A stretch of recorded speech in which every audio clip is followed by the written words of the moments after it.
বসে কেন? কি আর বলবো দাদা, দুঃখের কথা। ভাই কি হয়েছে? আর দাদা কি বলবো, খাওয়া দাওয়া করে উপরে উঠেছি, তোমার বৌমা শাড়ি ফাড়ি ছেড়ে নাইট ড্রেসটা পুরে খাটের উপর উঠে গেল।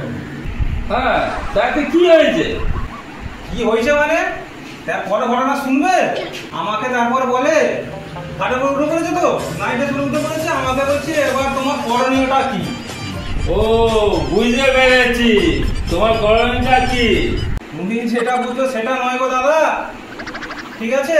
উঠে পড়েছে, আমি শুধু বউকে এটাই বললাম যে আজকে কাপড়টা থাক না, কালকে সকালে কেচে দেবো। শুধু এই কথাটা বলছি বলে মুখে যে দাগ বসে দিয়েছে। আরে এত লেটে বুঝলে হবে ভাই, তাতে চর খেতেই হবে।